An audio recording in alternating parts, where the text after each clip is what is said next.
If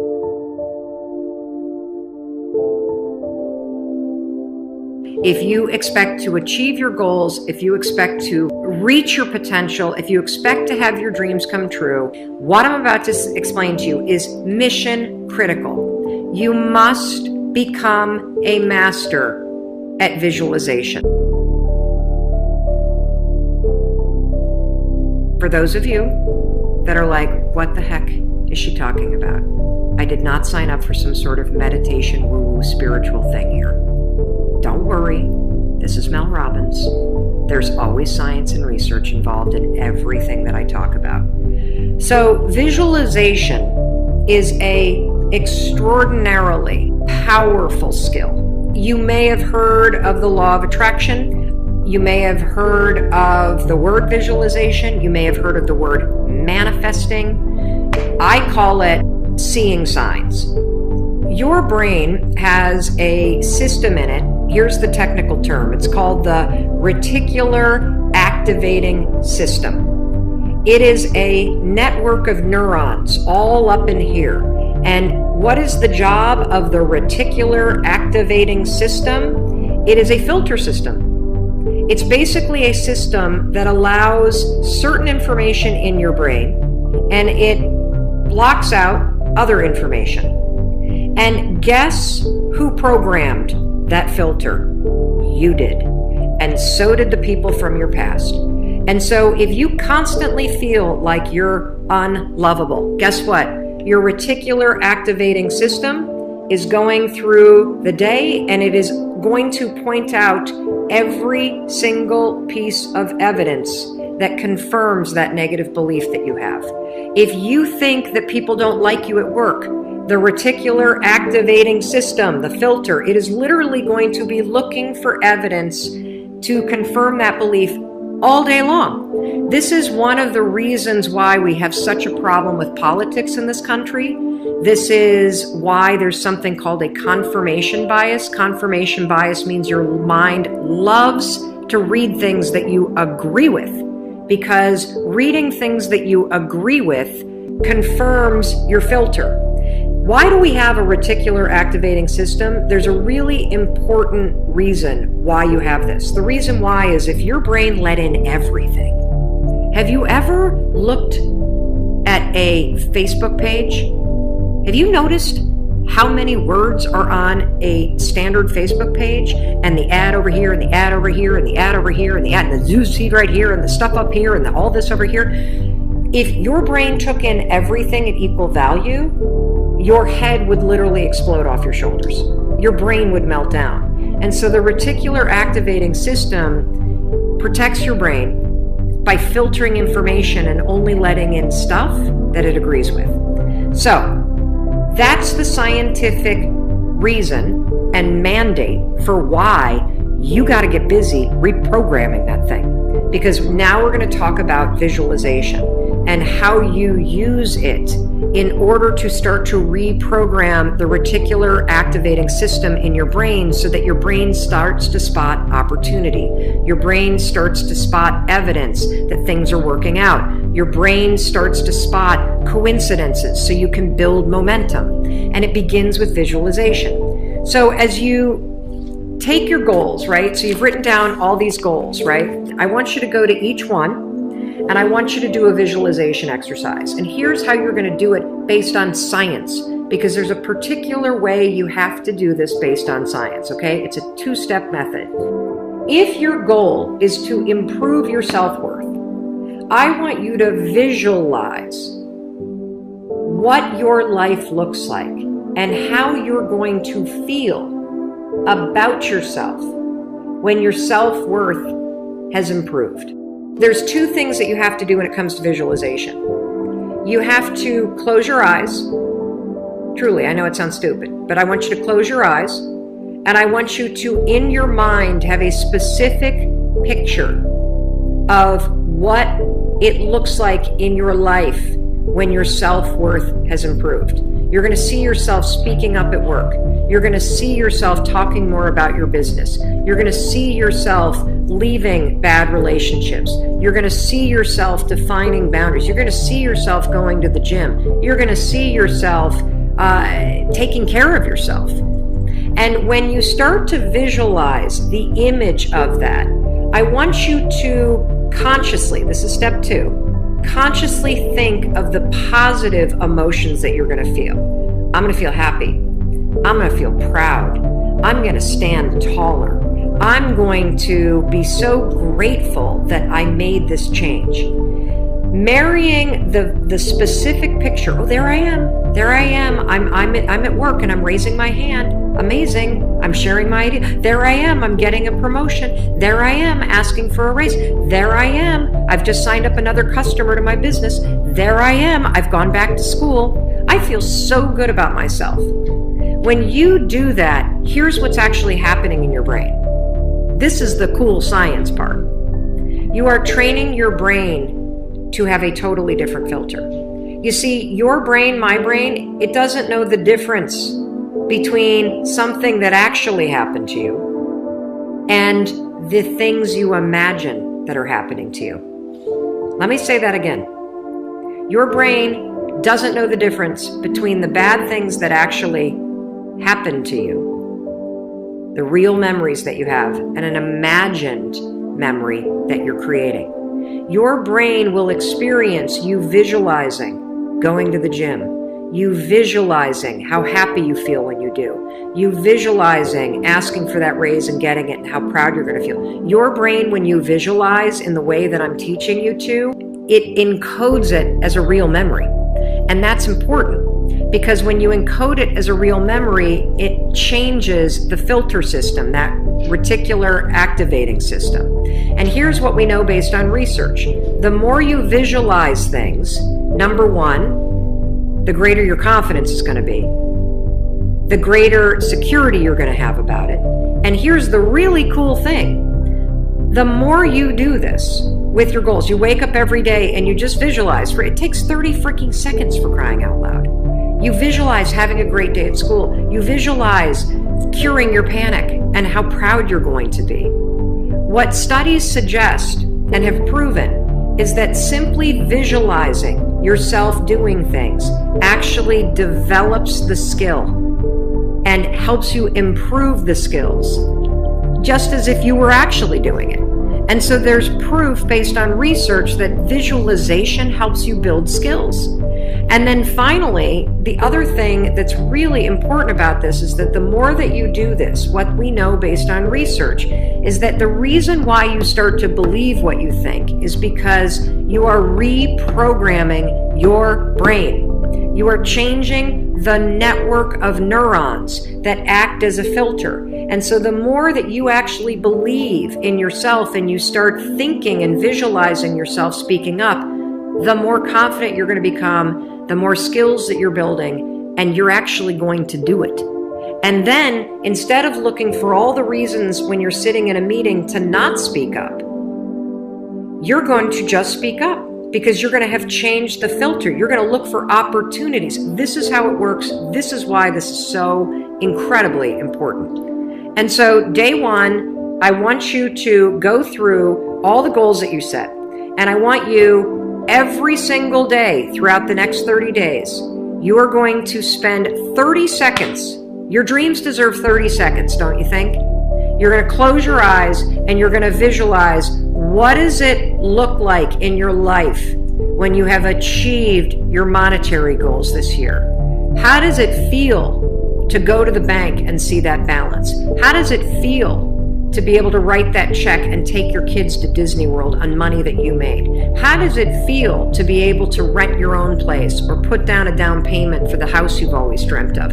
How does it feel to be able to have saved enough money so you can quit the job that you hate and launch the business because you have achieved your goals? It feels darn good. That's how it feels. And I want you to just savor that, because what you're doing when you visualize is you're reprogramming your reticular activating system, that system of neurons, that network that acts like a filter in your brain so that it's spotting opportunity, so that it is helping you see evidence that you are confident, that you are capable, that you can do this, instead of all the garbage you think right now.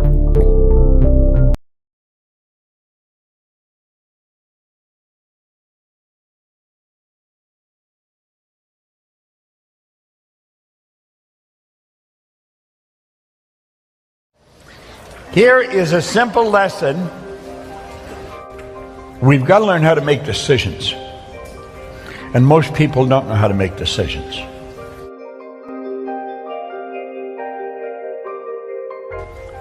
He said, this is not a statement of theory, this is a fact.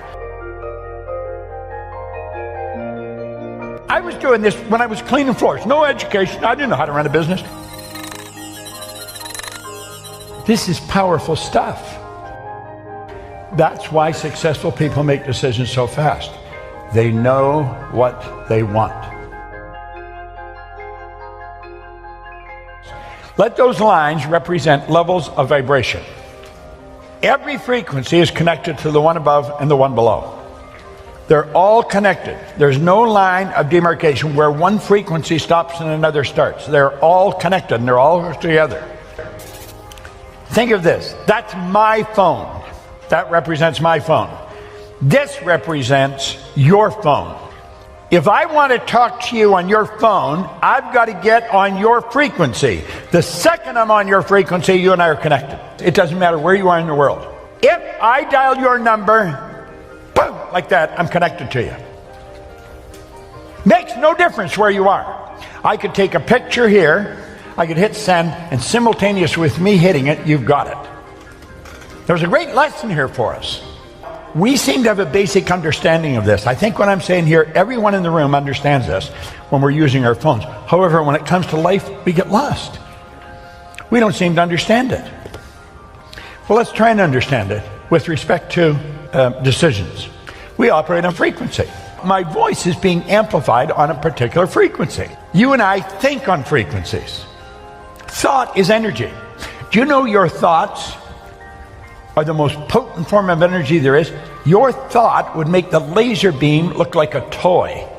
You'll have a friend a long ways away from you, and you're thinking about them a lot, and damn if the phone doesn't ring, it's them.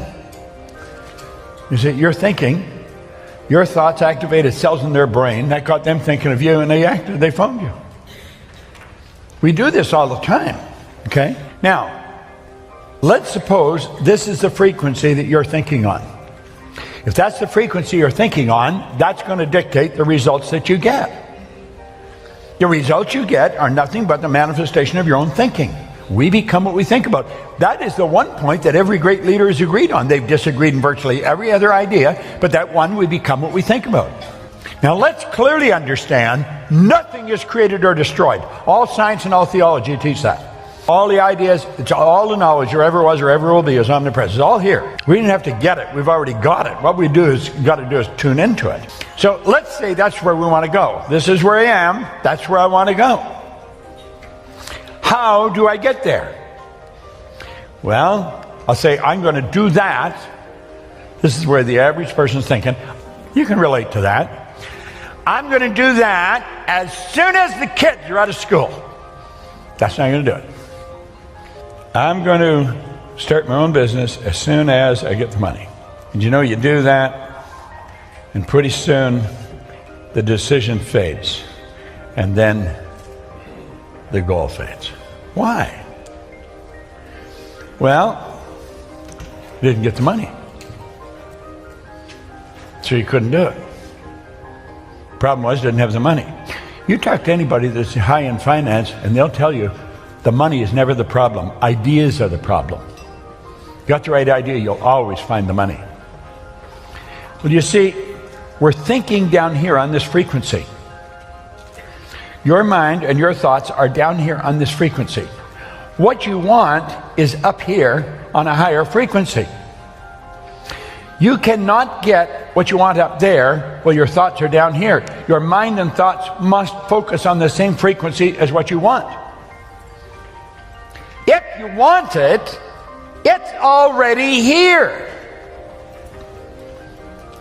And you make a decision, it's got to be a committed decision. You say, I'm doing that. Now, the second you make a committed decision, everything starts to change. You begin to think and act like the person you want to become. You stop thinking down there, you're thinking up here now. You're thinking on a higher frequency. Want is the only prerequisite for making a decision.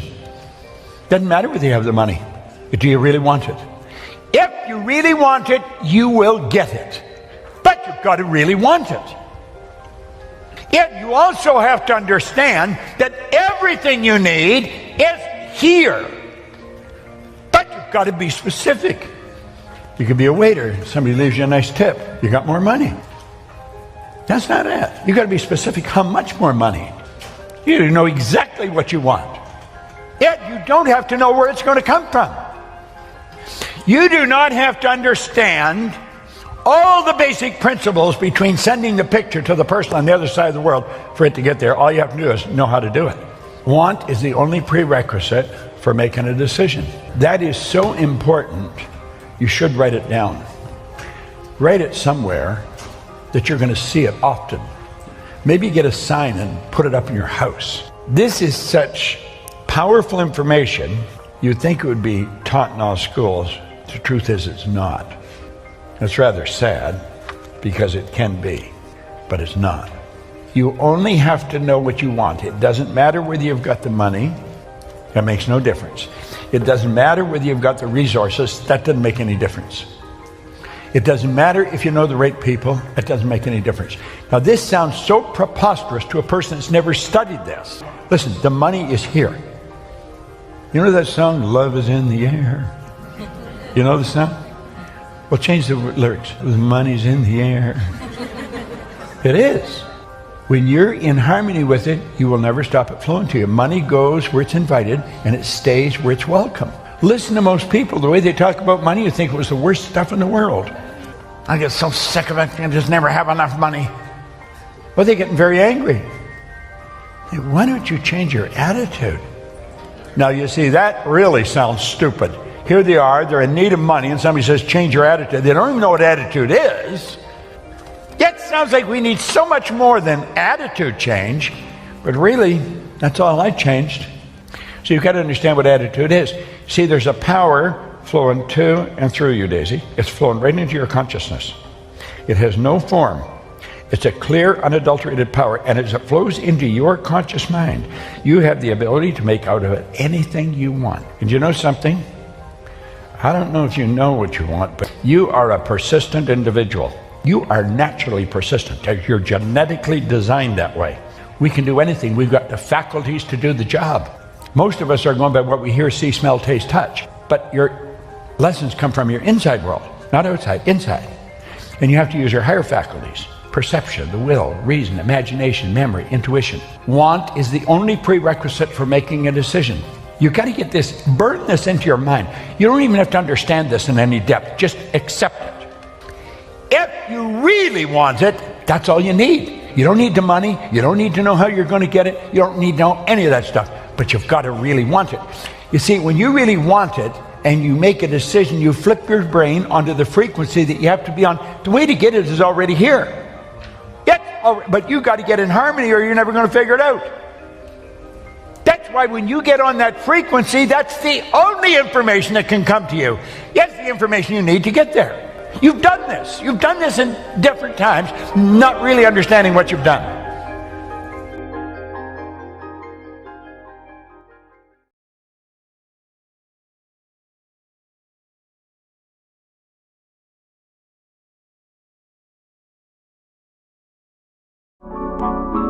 So, you ask the person, why are you so unhappy? Why are you so frustrated? Why are you so resentful? The moment you ask that, their brain is going to associate that emotion to a past event, to a memory. To a memory.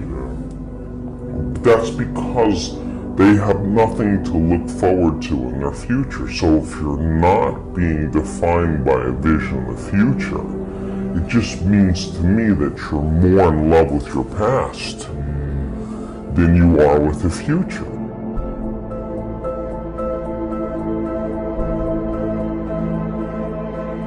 So how do you teach people to believe in a future that they can't see or experience with their senses yet, but they've thought about enough times in their mind that their brain is literally changed to look like the event has already occurred?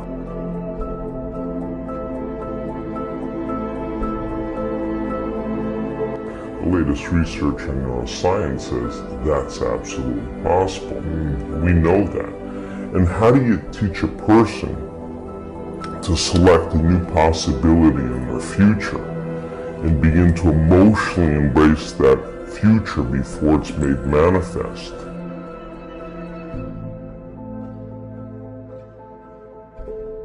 To such a degree that their body, as their unconscious mind, is believing it's living in that future reality in the present moment, and they're signaling new genes and new ways ahead of the environment. Now, till their body begins to change to look like the event has already occurred. We've proven that that's possible. Now think about this. So the more you think about your desired future, the joy, the gratitude, the feelings you want to have that are more positive, the more you think about it as a future thing happening, the more your body shifts now. Exactly, so your body is believing it's living in that future reality in the present moment. Now think about this. The stronger the emotion you feel from some condition in your life, the more altered you feel inside of you, the more you narrow your focus on the cause, and the brain freezes an image and takes a snapshot. And that memory now is embossed in the brain. It's branded in there. So then people think neurologically within the circuits of those past experiences, and they feel chemically within the boundaries of those emotions. And the stronger the betrayal, the stronger the trauma, the more the body's living in the past, right? So how do you reverse that? So now, if you truly got passionate about a future, we've all done this. You get a wild idea in your mind and you start holding on to that vision and you're preoccupied with it. All of a sudden, the thought in your mind becomes the experience, and you start feeling the energy of the future. Now, the stronger the emotion you feel from that vision, the more you're going to pay attention to the picture in your mind, and now you're remembering your future. And vice versa, the stronger you pay attention to the feeling of the past pain, you're going to create the pain in this moment. Exactly. So it requires a coherent brain. And we now know that there's a formula for that, and we've got beautiful research to show that people can do it. They just have to practice. And it requires a coherent heart, because resentment, frustration, impatience creates a very incoherent heart. And when that heart becomes incoherent, you stop trusting yourself. There's no energy there. You stop trusting in your future. Wow. So then, if there's physical evidence in your brain and body, physical evidence to look like the event has already occurred, it's quite possible you'll be thinking neurologically within the circuits of your future, and you'll begin to feel chemically within the boundaries of that emotion of your future. And how you think and how you feel is your state of being. And now your state of being is living in the future instead of the past. Now, the moment you disconnect from the emotion of your future because of traffic or some coworker or your ex or whatever people come up with, now you're back to the energy of your past. And now you're going to start looking for it, analyzing, why hasn't it happened? Well, if you're feeling the emotion of your future, why would you look for it? Because you would feel like it already happened, and that is the place where the magic happens. So then, you can't just do this, get up, and then return back to your old state of being. You gotta maintain that modified state of mind and life. When life happens. Well, let me finish. If I punch you in the face right now, how do you maintain? Well, of course. I mean, we all take blows in our lives, and we all react emotionally. But the question is, how long are you going to react? Right. So then, if you can't mediate and regulate your emotional reactions, and those emotions linger for days, that's years for some people. Mood, and then months, temperament, years, personality trait. So then the person's personality is literally based on the past. But they don't know that because they're doing it over and over again, and it becomes a subconscious program. So now, if it requires a coherent brain and a coherent heart, then we have to train people how to self-regulate. So we've done thousands and thousands of measurements. We partner with the HeartMath Institute to teach people how to create and sustain heart coherence. How do we do it? Well, besides going to your workshop, what's a simplified version? I'm sure it takes more time than... well, it really doesn't. It really doesn't. It just requires getting still, closing your eyes, putting your attention on your heart, changing your breath so that you move into the present moment. And when you slow your breathing down, you slow your brainwaves down. When you slow your brainwaves down, now you're accessing your autonomic nervous system. So then you train a person how to open their heart and feel an elevated emotion. And it takes a little practice. And just like a flower that takes time to bloom, it takes a little bit of time. But if you work in trading the resentment, the frustration, or the impatience for gratitude, appreciation, and thankfulness, and you keep at it, there'll come a moment where that system switches on, and now you're feeling grateful for no reason at all. Now that's not a bad thing, because gratitude, the emotional signature of gratitude, means something's happening to you, something has happened to you, you're receiving something, or you just received something. So your body then, when you're feeling gratitude, is in the perfect state of receiving. So then that means then you'll accept, believe, and surrender to the thoughts equal to the emotional state of gratitude. If you're living in resentment, you're living in fear, you're living in impatience, you could say, I'm healthy, I'm healthy, I'm healthy, I'm wealthy, I'm wealthy, and with all you want, and that thought's going to stop right at the brainstem and never make its way to the body, because the body's not feeling, or because why? Because you're feeling resentment, and that thought is not consistent with the emotion of resentment. Resentment has a different set of thoughts, right? In other words, once you start opening your heart, it begins to move into coherence. It begins to produce a measurable magnetic field up to 3 meters wide. Now that's frequency, that's energy. And all that energy, that frequency, carries information, carries an intent.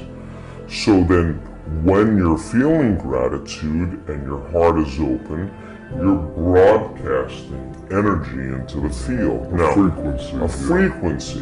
You lay the intent of the thought of your health or your wealth. That frequency can carry the thought of your wealth. It can carry the thought of your health. If you're suffering, suffering does not carry, that energy does not carry the thought of your wealth. It carries a different set of thoughts. So then we're teaching people how to self-regulate, because if you're going to believe in that future that you're imagining with all of your heart, it better be open and activated. Right. And you better know how to self-regulate. And you have to know The moment you disconnect from the energy of your future because of some circumstance in your life and you lose that feeling, if you're practicing it on a daily basis with your eyes closed, then the next level is to be able to open your eyes and do it right in the moment and be able to self-regulate and change the frustration from some experience in your life back to the energy of your future. Now, that requires great awareness and great effort. And we have evidence that people can sustain it for 45 minutes to an hour. It's a skill now. They know that they know how to do it. So now they have brain coherence and heart coherence. Well, once the heart begins to become orderly and coherent, it acts as an amplifier and it drives energy to the brain. So now the brain is getting more energy once the heart is open, and then you're thinking a different set of thoughts. Imagine this field of information, this intelligence that lives within you and I that's governing everything material in this world. It's a self-organizing intelligence. You have access to it, so you better get present with it as well as you can get present with anything else. And just because you can't see it doesn't mean it doesn't exist. I'm starting to realize how conditioned we are into believing how limited we are. And as you start peeling those layers away and you break through those beliefs, those self-limiting thoughts and emotions, on the other side of that is where the miraculous happens. So you got to be willing to be in that place of discomfort long enough to reorganize order and begin to create more coherence, and then all of a sudden you get this recalibration that goes on in the brain and body. And then the extent of that is that the ultimate thing is you start to see feedback in your life, those synchronicities, those coincidences, those opportunities. You're scratching your head going, everything's falling into place. yeah, I'm in the right place at the right Everything time. I think about just comes to me. Because your energy is synchronized. Look, I mean, when you have coherence in the brain and heart, you have a laser of energy, and it could read information much better. You're living in stress, and your brain is shifting its attention from one person to another problem, to another thing, to another place to go. Each one of those things, there's an assignment of neurological networks in the brain. So the arousal of the stress hormones drives the brain into this high frequency, and you're trying to control and predict everything in your life, and your brain circuits are firing like a lightning storm in the clouds. When your brain's incoherent, you're incoherent, and you don't have a signal. You don't have a Wi-Fi signal. You're not connected to the field. How could you connect to energy and information if your signal hasn't become orderly? So that when people synchronize their energy into coherence, they can synchronize to a possibility in the future, and the synchronicities that are feedback from the environment are just a reflection of your energy. And that's the universe saying, follow the breadcrumbs, do it again, follow it again, do it again. And now all of a sudden the person's not waking up in the morning like, oh, I'm gonna meditate now to create my future. They're kind of going like, I'm getting out of bed because I don't want the magic to end, right? They want to sustain that state so that the old reality that they've lived in begins to transform into something new, and because there's no longer a vibrational match with everyone and everything in their past and present reality, there's a vibrational match to their future, and now their future is starting to give them signals.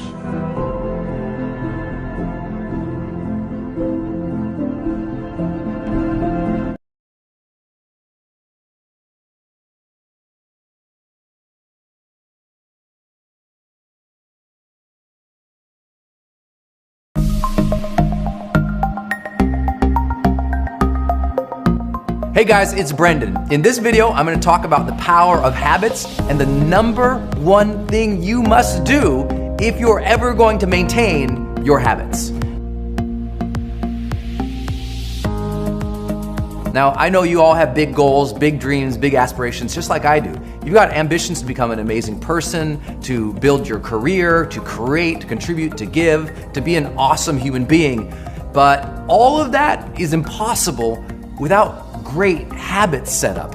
If you don't have routine and structure set up in a way that will keep you on track, then you'll fall off. And having new goals without new habits is kind of like, having a new car without wheels.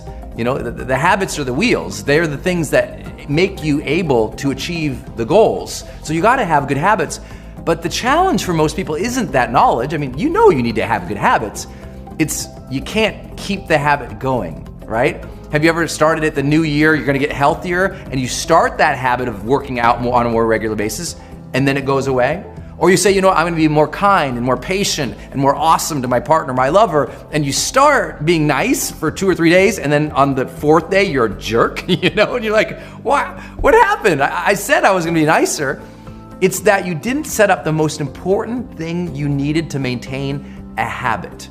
And I've spent my entire career helping high performers basically set up better habits in their lives, better routines, better strategies that they could run on a continual basis to keep them energized, to keep them in a good space, to keep them engaged, to keep them enthusiastic, right? If we can't have the right habits in our daily life, we'll never reach high performance.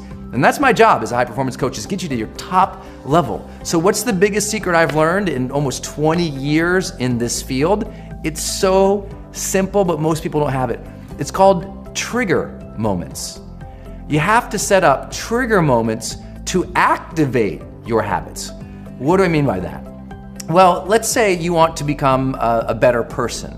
You want to become more kind, more patient, more loving with people. Now, you can just set that intention or write that down in your vision, or in your journal, or set up on a vision board that you look at once in a while. But in day-to-day life, it's not enough. You need things to trigger you, to remind you to be that particular kind of person, right?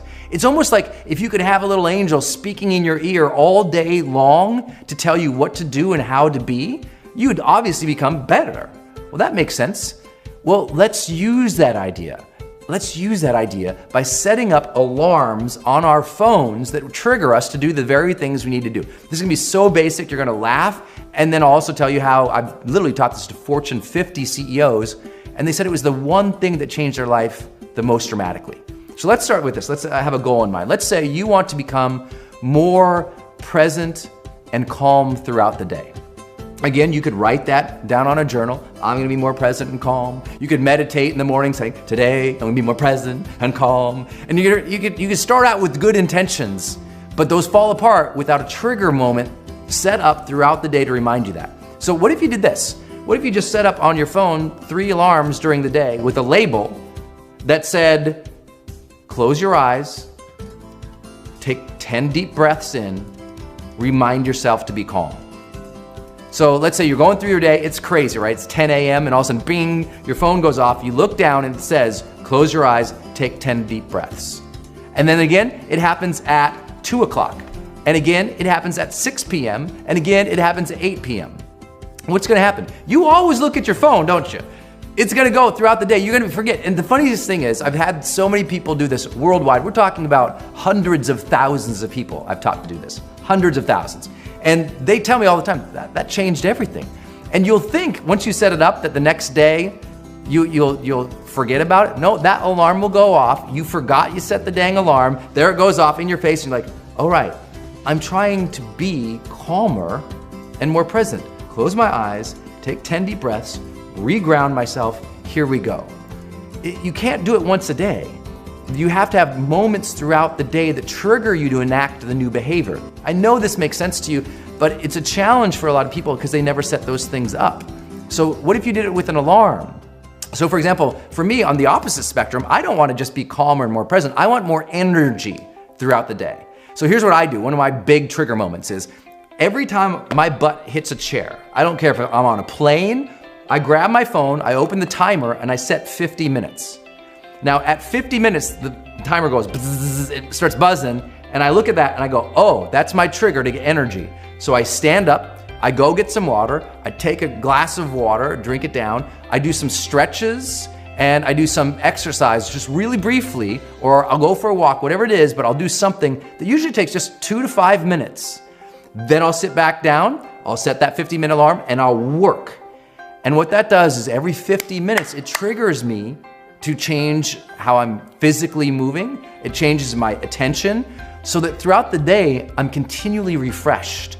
So I never have that 2, 3, 4 o'clock time where I'm like, Why? Because I've triggered my day so that my energy is maintained throughout the day. Makes sense, right? This could be as simple as, let's say you want to be healthier in your life. Okay, let's set up some trigger moments for you in this way. Let's say every time you drop off the kids, on the way back to the house, you stop at the grocery store and get some fresh produce. That's just a trigger. It's like, okay, did one thing, drop kids off. Now, tied to that, triggered from that action, drop kids off, is go to health food store. Or let's say you want to get healthier in the morning. One of the easiest ways to help people maintain a better exercise program is this. Set a trigger, you wake up in the morning, your first action is to drink water, put your exercise shoes on, you go downstairs or you go to the gym, and that's the trigger. You woke up, you do these actions. Nothing interrupts those actions, that's the action. And you have to have those set up. One of my other favorite trigger moments to set up is door frame triggers.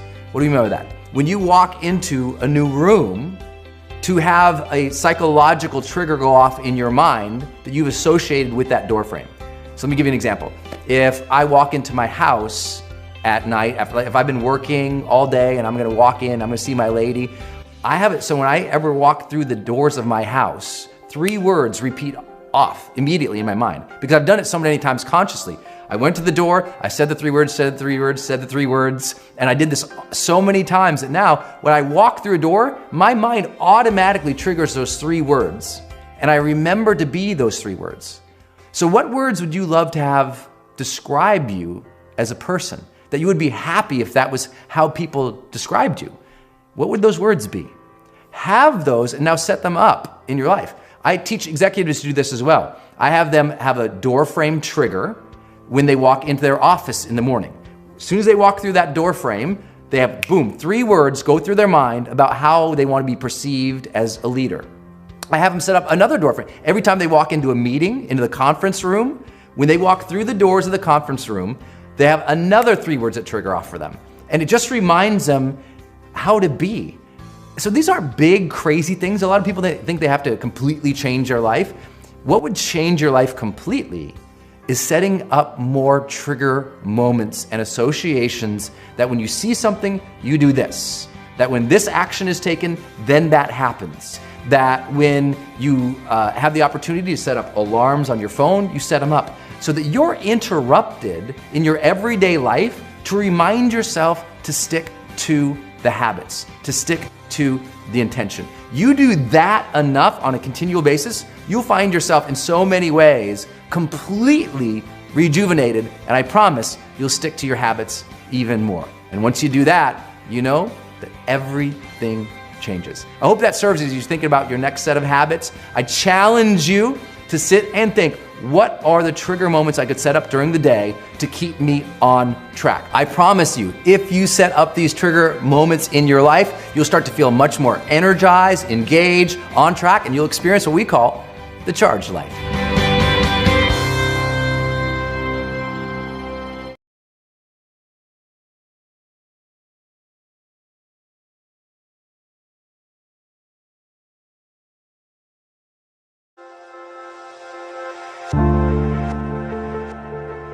I've done this for 16 years at the highest levels. If you wake up every day with a super clear intention and reverence for life, realizing how short it is, you absolutely get your act together. I posted on Instagram this morning. I said, listen, your destiny is ultimately controlled by a decision you already made this morning. Everyone watching this already made a decision this morning. This morning, they made it a life-changing, huge decision this morning. And that is either I'm gonna get up, enter the world with no intention, go through the motions to hopefully get by or survive, or I am going to get clear in this morning about what I want, what I'm going after, who I'm going to be, how I'm going to serve, and whether or not I'm going to be excellent and extraordinary or not. And the problem is most people never make that conscious decision. So I was learning early on, make the conscious decision about who you want to be each day, stay congruent with that. Like instead, it's like, how do I perceive this, and think through instead what my real intention should be. So how do I do it? And here's how I recommend others do it. 3 things I want you to do every day.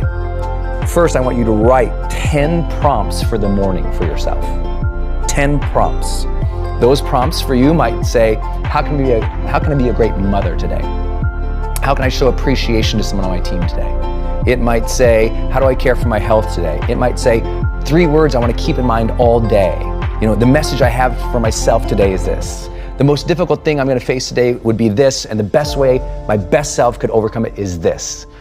2 big long-term projects to keep in mind are this, right? Those, like, write down 10 prompts. So the high performance planner begins in the morning. There's the 10 prompts that we know correlate with long-term success that we've measured. There they are. So I fill that out every morning. Second thing I want you to do, at the end of the night, 10 more prompts. What did I learn about myself today? What did I learn about other people today? Did I demonstrate my best today? Where did I not? Where did I get stuck? Where did I get frustrated? What negative thought did I have today that I don't need to have anymore? How did I treat people today? Did I move as swiftly towards my goals today? That type of thing. But the other piece about it is at night, I do the scorecard. So for me, it's the 6 habits of high performance now: clarity, energy, necessity, productivity, influence, and courage. And so there's the word clarity, and it says, was I very clear about exactly what I need to do today to move forward? Score, 1 to 5. So it's generate energy. Did I generate the energy I needed today to deliver my best? Productivity. Did I avoid distraction today and only focus on the needle moving activities? Then I go and I sit down with my high performance planner, my green tea. I fill out the day, right? I look at the blocks of time that are already scheduled, and then what I do is my second visualization. And I close my eyes and I think, how do I do that thing with excellence? What would make that thing special? So I literally close my eyes and I visualize those blocks of time. And how would I do them well? That's a superpower. Most people write their day out and they just go about the day, and then sometimes they come back to the plan and they go, oh my God, I didn't even do it. Because I sit there and I think about, how do I do that well? That's the game changer. The world completely underestimates the power of visualization. Completely misutilizes the human power of contemplation. The number one thing I say to my high performance clients is going through the motions is the death of high performance. High performers don't go through the motions. Yeah, I think they've contemplated, they're intentional, they're thoughtful, they've practiced, they want it to go well. And the reason most people don't do that is because the pressure. It puts a lot of pressure on yourself. But that's what makes people great. So you have a lot of people who are extremely talented at the top levels who they do endure the pain, and they really like the pain, and they will allow that all the day long. They'll allow that now because they'll tell their brain, this is what's expected. But they also don't let themselves feel good when feeling good is there. This is a real big problem. I mean, if you study like psychoses, a lot of people who really struggle with addictions, eating disorders are super common, who even when they feel that sense of self-love or self-acceptance, I'm not supposed to feel that. No, you really, there is an element to personal development where you have to allow the good feelings and not push them away because it's like, I don't deserve to feel that. Because a huge part of the world is telling themselves, I don't yet deserve to feel happy. Even though happiness comes up, I shouldn't feel that yet. I'm gonna keep striving. It's not until I get the next 2 million, then I'll let myself feel happy, even though they had that good Monday. And so you have a lot of people who are striving in difficulty, who also have not taught themselves the emotional side of what is called the most important movement in the history of the world in psychology, called positive psychology, kicked off by Marty Seligman, a good friend of mine, Mihaly Csikszentmihalyi. Without that work of saying, no, we also have to allow ourselves and teach ourselves to flourish, feel satisfaction, feel joy. So I'm 100% with you. And I'm like, the rule is, that's one side of the coin. And the other rule is, make sure you teach yourself to generate the positive emotions. Because what happens is, if you don't teach yourself to generate the positive emotions as well, then what ends up happening is you burn out, or you become a cliche of the person who had it all and never felt fulfilled.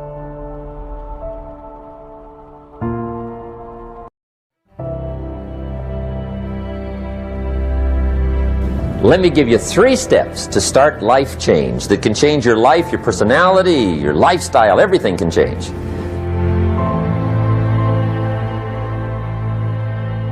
Here's the steps. Number 1, find out how things work. The first key to doing better is find out. To change your life, really, you need ideas. There isn't anything an idea can't change. And Schoff taught me the major problem is lack of an idea, not a problem. At first I didn't have any money. I said to Mr. Schoff, I don't have any money. He said, that's not a problem. Now see, up until then I always thought it was. Right? I was confused. He said, no, the problem is lack of an idea on how to create money and wealth. It isn't lack of money, it's lack of ideas. So if you get the ideas, see, you can change anything. Now to get ideas, you need a constant study of finding out. Now Schoff also said, when you find out something that works, put the information in your journal. Don't use your head for a filing cabinet. Put it in your journal so that you can do the next best thing. Repetition, repetition, repetition. Go over it. And if you repeat it, go over it, sure enough, someday, some mysterious day, the idea takes root, starts to grow, and shows up in your bank account, and your dress, and your personality, and your lifestyle. But capture the ideas in your journal. Find out how things work. Schoff gave me this word for my life change. He said, study. Great word. If you wish to be successful, study success. If you wish to be happy, study happiness. If you wish to be wealthy, study wealth. Don't leave it to chance. Make it a study. Some people just go through the day with their fingers crossed. See, that won't do it. You've got to study the things that can change your economic, social, spiritual, personal life. You may not be able to do all you find out. I understand that. You may not be able to do all you find out, but you should find out all you can do. See, you don't want to wind up at the end of your life and discover that you've lived only 1/10 of it. And the other 9/10 went down the drain. Not for lack of opportunity, for lack of information. So that's number 1, find out how things work. Now here's the best human virtue for finding out. Curiosity. Make a note of that. Curiosity. Be curious. You might add a word to it that'll help. Childish curiosity. What will kids do if they want to know something bad enough? They can ask 1,000 questions. You think they're through? They got another 1,000. They'll drive you to the brink. It's a virtue. When you gotta know, be like a child. 4 ways, in my opinion, to be like a child. Number 1 is curiosity, and number 2 is excitement. Get excited like a child over your ability to make yourself do anything for change. 3rd is faith. Have faith like a child. Adults are too skeptical. And 4th is trust. Trust is a childish virtue, but the rewards are incredible. Now here's the 2nd step to personal development.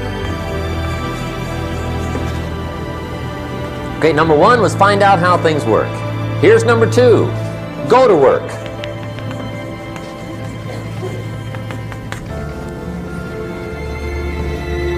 You must now take action on what you found out. In doing business around the world, we call it game plan. Put together your game plan. So if you're in sales, you need a game plan. Kids need a game plan. You need a home game plan, social game plan, a business game plan. Everybody needs game plans. Financial independence, game plan. Your investment, game plan. Don't think in your head. Put it on paper. Don't operate out of your mind. Operate from paper. I often ask somebody, what are you going to do the next 6 months? And somebody starts to tell me. I say, no, don't tell me. Show me. Show me your game plan for the next 6 months. Then I can look at things and maybe I can help. But you got to operate from paper. Put it on a game plan. Take action on what you found out. Now here's the best word I know of to go with action. Massive. See, that'll change everything. Massive action is called the cure-all. If you're going to make calls, make a few thousand. If you're going to make contacts, make a few thousand. If you're going to knock on doors, knock on a few thousand. See, that'll change everything. Here's the language of the poor. I'll try it a time or two and see what happens. It's the way poor people talk. The guy says, well, I'll give it 30 days. 30 days. You could guess his bank balance. You've got to have a better game plan. So here's one of the major things to do starting tomorrow. Take a look at your game plan. If it isn't loaded with massive action, change it. Tomorrow. Action. The formula really works like this. Pick up a good idea, take heavy action. Pick up a couple of good ideas, take heavy action. The formula for success: take heavy action on a good idea. Right? That's the ratio. Now here's the key. Don't wait till you've learned 2,000 or 3,000 things. Because that way you'll use up all the time. And you could wind up smart and broke. And hey, it's okay to be dumb and broke. But if a guy's smart and broke, that's pitiful. Don't let your learning lead to knowledge. You'll become a fool. Let your learning lead to action. You can become wealthy. And there's many kinds of wealth. I understand that. Not just money. Money's one of the least of all values. I know some people with a lot of money that are very poor. Evita sings, as for fortune and as for fame, they are illusions. They're not the solutions they promise to be. So there's all kinds of wealth, but to get a big share coming your way, you've got to have a heavy action game plan. Now here's the third step to personal development, and we'll wrap up personal development. Step number 3, it's just a little caution, and all through life we need little cautions. This one simply says, don't try to beat the system. Find out how it works, work it, but don't try to beat it. Find out how it works best and do it that way. Even though it seems to take a little longer, do it right. Don't compromise with right. Now under this step, here's another key. Be a quick learner. Don't let it take long to teach you. Learn quicker. Now the third point here is don't be stubborn. See, some people won't change even when a better way comes. They say, well, I've been doing it this way 30 years. Hey, be ready for change. If it's a better way, go for it. Which means don't try to beat the system, I guess.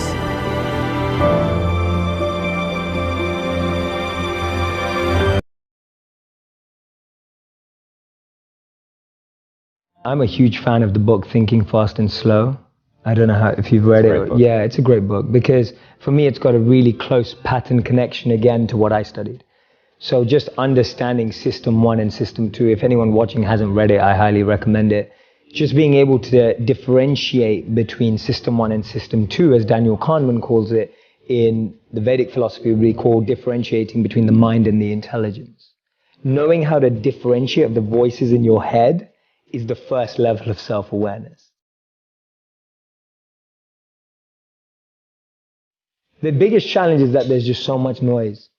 It's like, have you ever had someone in your home, maybe it's your wife or maybe it's a friend or whatever, just play a really bad song too often? You just play a song and just think, oh, turn that off. And after a while, it's been on for so long that you become immune to it. Like it's just there and it's still on. It's there in the back of your mind and you didn't manage to turn it off. So the noise that I describe in life, whether it's your parents' expectations, whether it's society's expectations, whether it's your partner's expectations, all of those are like noise in the background. And that noise drowns out your ability to understand the mind and the intelligence. That's one of the biggest trip-ups. I gave a presentation called Build a Life, Not a Resume. It's also one of my popular videos. But the research that I was doing was around the most common resume lies. The truth is, over 40 to 50% of us lie on our resumes. Yeah, if you don't, you're missing an opportunity. I'll just say that. Yeah, there you go, right? So, and I started to dig deeper, and I was looking at, a lot of people lie about their dates of employment. So instead of 3 days, it's now 3 months, whatever it may be. Now, I dug deeper, and I wanted to meet some of these people and speak to people. And so I spoke to people who lie on their resumes, and we know that at least 40 to 50% tell us they do. The thing is, no one was proud of that. No one was like, yeah, I know I'm going to get... Really what it came down to is we're really insecure about our own abilities. Really what it came down to is we're not confident about what we have to offer. What it came down to is a lack of self-awareness. What it came down to is a lack of understanding. What am I good at? What am I passionate about? What am I bringing to the table? That's what people were really worried about. They were worried about the job, but when you dug beneath the surface, the real behavioral trait that was coming out was insecurity and being unconfident about one's potential. That tells us a lot. That indicates a lot about human behavior and human nature. That the noise from outside makes us want to fit into a container. And that stops us from differentiating between what is my mind saying and what is my intelligence saying. And what happens is that noise becomes your voice. So that noise becomes what you think is what you're saying. System 1 is your initial response to anything that happens. It's a stop that I can't really say. So if you say something I don't like, my system 1 naturally would be a face that I pull that I'm like, I don't agree with that. That's the understanding of what system 1 is. It's your initial default reaction in the moment. That can be positive often. For example, if someone pulls out a knife, you feel scared and you run. That's system 1. That's a good thing. It's safe for you. But also system 1 is someone says something that hurts your ego and you start defending yourself immediately. That's a negative of system 1. That we would refer to as the mind. It's built up of conditioning. Those responses are conditioned. Those default elements are all there because of habit and continuous practice. The system 2 is more like the intelligence. What I would say is more like the parent. If you can consider system 1 to be more like a child, system 2 is more like a parent. It looks more at the long term. It looks more at the bigger picture. It processes that default reaction through a set of checking and metrics to decide whether that's true. The child is the one that wants everything right away, impatient, quickly responding, straight away reacting when it doesn't get what it wants. The intelligent parent, a good one, knows what the child wants and needs and what's better for it in the long term. Just starting there and being able to reflect and observe the different voices inside of us is a great place to start your self-awareness.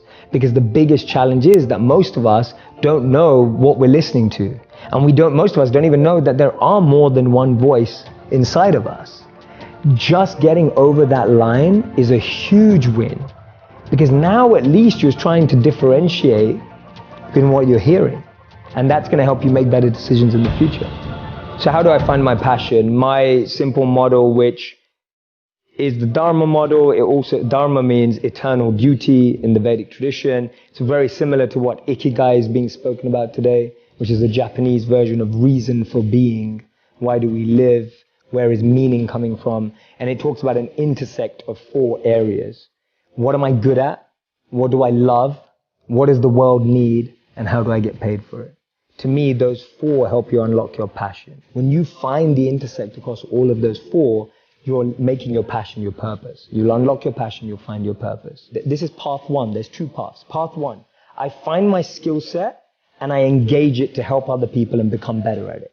So I'm becoming better at what I'm good at, and I'm using it to help other people because I'm aware of what I'm quite good at. And I know what knowledge I have, what skills I have. I have some self-awareness. The other path that people often miss is actually I just start serving people. I just start helping people, and I start to notice what I enjoy about that and what I'm good at helping people with. So that's Gandhi's part. Gandhi said that you find yourself when you lose yourself in the service of others. So for me, those are the two paths of how do I find my passion and finding the intersect between those four areas.